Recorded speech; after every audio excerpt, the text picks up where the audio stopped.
All right, so good morning again. All right, so we get started today. So I know we've been completing our labs and practicing the command line interface. We get used to navigating through the command line too. I see we, use different commands for configuring our banners, modifying our descriptions, and so forth. So now we understand what VLANs and trunks are. All right. So what is a VLAN by the way, Trey? What, well, first of all, let's start. What's the term VLAN stand for? VLAN. So we talk about VLANs here. What does it stand for? It's this acronym. Right? So it's a network, but what is the term right here? I say it's an acronym for one. What's it stand for?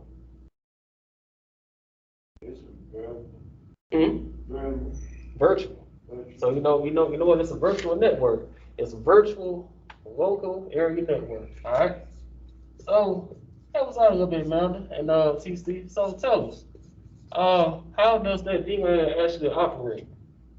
How does it operate? Yes. So we know it's a network. Just like we have a physical network here at Travel State. Think about though how our different buildings and departments connect.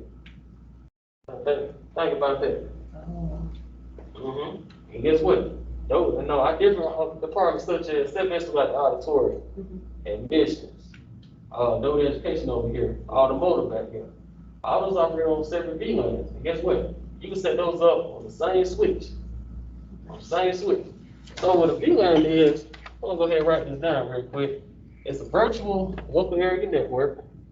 No time, it's a group of computers, servers, even switches, okay? They're on the same network. Okay? So it's a logical group. It's known as a logical group.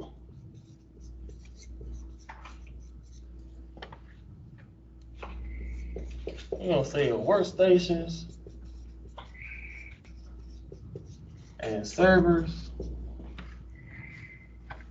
and switches.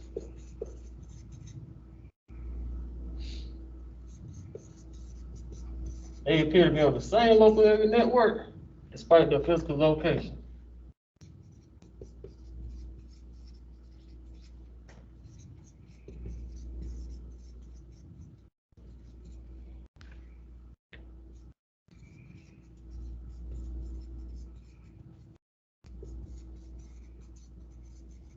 All right. So you configure these VLANs, however, they help you simplify network management by enhancing network security, okay? So I'll come back to the frame types in a second. But when I talk about VLANs here, right in section 6.4 here. So we talked a little bit about how they operate, okay? 6.4.2 here in test out, I'll show you exactly how they define it. So notice right here what we mean. So notice how in this diagram here, you have 4 computers, right? 4 computers are connected to the same switch. However, you got 2 computers that reside on different interfaces, right? One computer is connected to FastNet 01, and that was connected to FastNet 02. Now the next one, however, is connected to FastNet 03 and 4. So guess what? You have 2 VLANs. For the first 2 computers, VLAN 2 operate the second 2, okay? So in order for these computers to communicate across different VLANs, we need to create what we call trunk ports, okay? So today we're gonna learn about how when you create VLANs, you create additional broadcast domains, okay? Because we have 2 VLANs here. So this example shows 2 broadcast domains, each of which correspond to each of the VLANs, okay? So we learned about, first foremost, switches are configured to use the following VLAN groups. First one we're gonna learn about VLAN 1. VLAN 1 being our default VLAN, okay?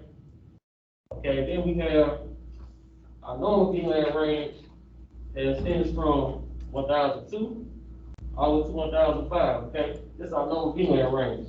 Now we do have an extended VLAN range, and that's only for Ethernet VLANs only, 1006 through 4094. And you know what? I can't remember that. You know what? I keep a lot of good stuff for you guys. So It's yours to keep. I want you guys to use all your fact sheets, okay? Just like the subject, all the sheet I gave you, that's me here and here. And you have to remember a lot of cool stuff on it. Well, let's talk about the VLAN ranges, okay?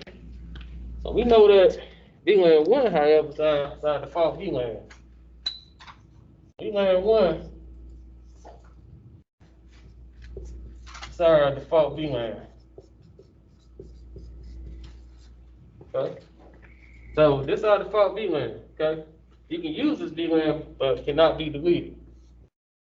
Can be used. Hey, how you doing? But not deleted. Alright? So all VLANs in your normal range, however, from VLAN 2 through 1091, and guess what? Your default VLAN is in the normal range too. Okay? So VLANs 2 to 1091, guess what you can do with these VLANs? You can create them and you can use them and you can delete too. So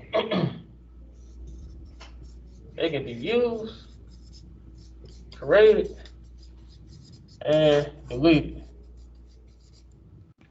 But see, for you start to move up in the ranges from 1002 and above, those cannot be deleted. Okay? So VLANs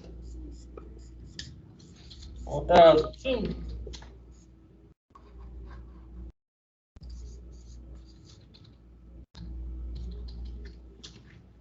cannot be deleted, but guess what they're used for?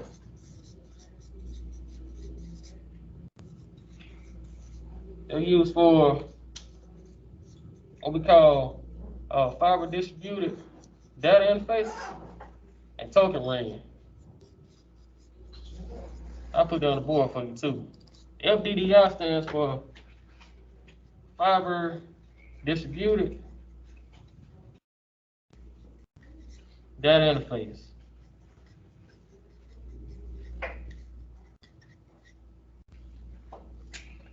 Okay. Now in the extended range, however,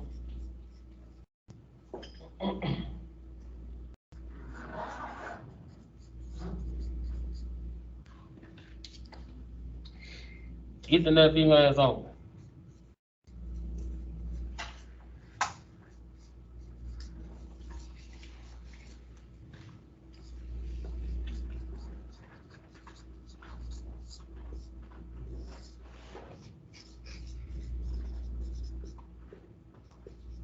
We'll put this here. Your default VLAN range is in the normal range. VLANs 2 through 1091. 1001. And VLAN 1002 through 1005 are also in the normal range. VLAN 1006 through 4094 are in the extended range. The reason I'm breaking this down to you because we need to understand exactly which ones we can use, create, which ones can't be deleted. Because see, when we start assigning VLANs, we learn how to assign them to different ports. Another way of why they use VLANs improve network security, okay? So the benefits of using VLANs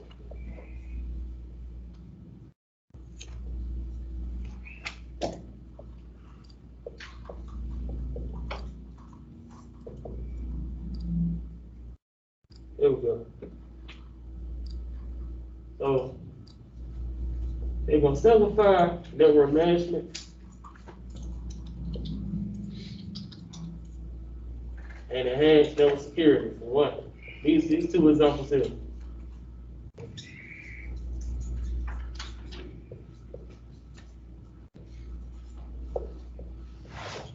Okay. Also, too, see, increasing the number of broadcast domains while reducing their size, it makes adds and changes and moves on the network faster. They're a lot easier than just configuring one port. So another thing, you can group hosts together that are not directly connected to the same switch.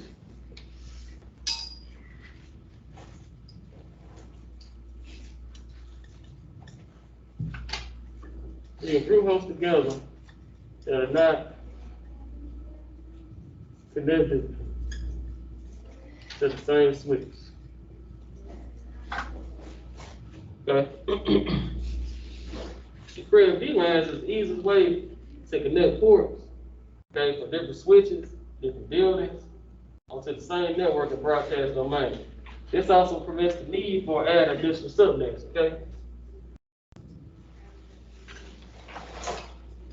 It prevents the need for adding additional subnets.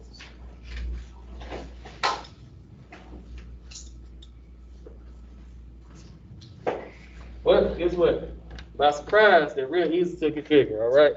VLANs are easy, so don't let this term VLAN scare you by any means, all right? So sometimes figuring out which users you would like in each VLAN is not, though, okay? Sometimes you have to figure, okay, whether all CIS department members go into the same VLAN or separate, you know, that can be a little time consuming. But once you decide on number of VLANs that you got to create and establish which users you want to belong, you're ready to roll, all right? So now, what you guys tell me? What mode should we configure a VLAN? All right. So you know, from talking about different command modes, we're talking about from privilege mode, global config mode, interface configuration mode. What should we configure those VLANs? On the interface. Good job, Trey. All right. Configure on the interface. And what command is used to create a VLAN? So let's say I want to create VLAN 5. What command do you use for that? What command would it be, Noah? Guess what now? We're creating a VLAN, so what command should we use?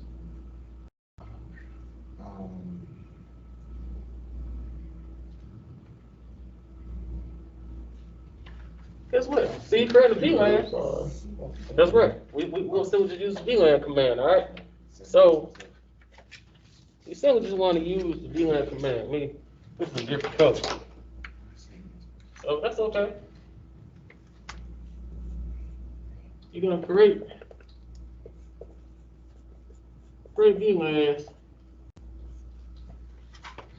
in interface config mode. All right. And once you do that, using the VLAN command. All right. For example, you take the VLAN command, we'll create VLAN 5. We can also name it that way. Okay? You can name it, however. One second. Talking about command list here. Let's go 6.4.4. So just what you can do. You can pick a simple VLAN. You're gonna simply create one, okay? And you assign it to the port. So for example, you're going to go configuration mode. Let's say we're gonna create VLAN 5, okay? We can also just simply type the name command and name. We can name for the CIS department. For a second, if you need to delete a VLAN, okay? We're gonna say we'll just go back and add the no command, all right? So we're still in, like I said, pay attention though. We're still in what mode here? Well, right here we're in a global configuration mode. But if we go onto the interface, okay, we have to do that. We go no VLAN 5. That's gonna delete it. Okay? But anytime we want to assign VLANs to specific ports, such as fast Ethernet, gigabit, we're gonna use switch port access command and VLAN 5. Okay? But anytime we want to see how many VLANs are already present on the system, let's use the show VLAN command, or we do a show VLAN brief. Now, look for a specific VLAN, just VLAN 5, we use show VLAN ID. Now, this will be very big, so we can see all our command lists. 6.4.4. All right.